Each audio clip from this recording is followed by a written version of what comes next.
My theory has always been that the snitch jacket was weighing so heavily on him that he felt he needed to defend his name. That may have played a role too. From what I understand, like his family was really upset over this happening. Like I think Orlando's mother's still alive, and essentially, I remember like in interviews with Boosie, he was talking about how Keefe basically made his nephew hated until the end of time. People knew it was Orlando, but he's the one that really cemented it and said, no, it really was my nephew. Right. So from the general public, from the Tupac fans around the world and true crime people, the nephew is that's what he's known for. He's just this gang member killer. Within the inner circle of the gang, Orlando's kind of hailed as, their own martyr, their own local hero. Yeah. Because he brought so much recognition to their gang because of what he did. So there's different ways of looking at it. Keefe D's perspective is much more about how I'm perceived by the people from my streets. But I agree with you. One of the driving factors probably was him wanting to go public in order to, well,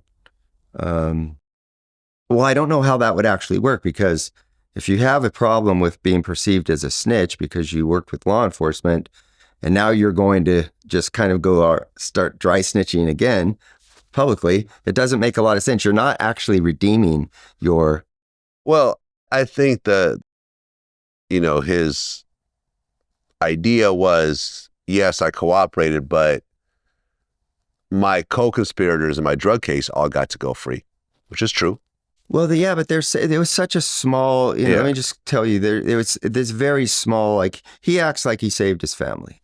Right. In all of this. There was a guy named Trevor Reed, a guy named Daryl Mason, and another guy whose name I can't remember. Really, those were the three key drug associates.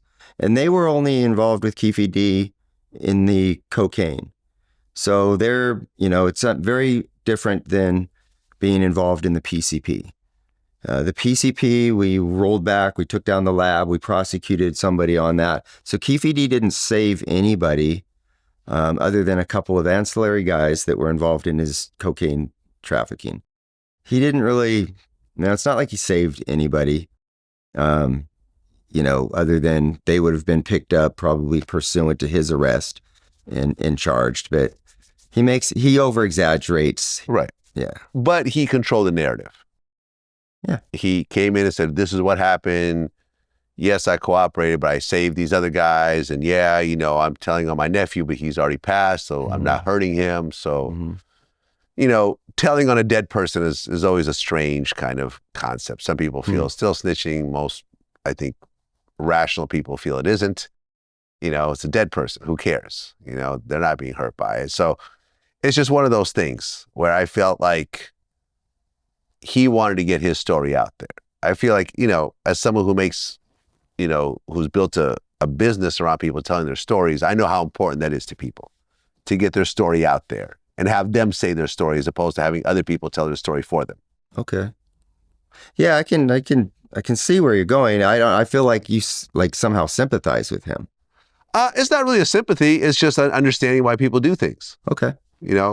Some people are just driven by ego. Yeah. And I mean, it's all ego at the end of the day. I mean, listen, if you're looking into self-preservation, the most logical thing is to not say anything ever. Right. Right. Mm-hmm. But, you see the story over and over again. You see, I interviewed Sammy the Bull. Mm-hmm. He admitted to killing 19 people. And at one point he writes a book and does a Diane Sawyer interview and starts using his real name, leaves witness protection, goes to Arizona, and then Gotti sends his hitman down there to go kill him. Mm-hmm. He could have stayed in witness protection and been safe forever, but instead he wants to go and write a book. It doesn't make sense. In order to feed his ego? To feed his ego, to feed his pocket? No, but actually he has money already. In fact, I'm thinking about a conversation. He had like $4 million that the government let him keep. So he didn't even need the money. He just wanted to feed his ego. There we go. And at a certain level, it becomes like a narcissistic personality disorder. Yeah. And that's what I think that guys like Keefe D have.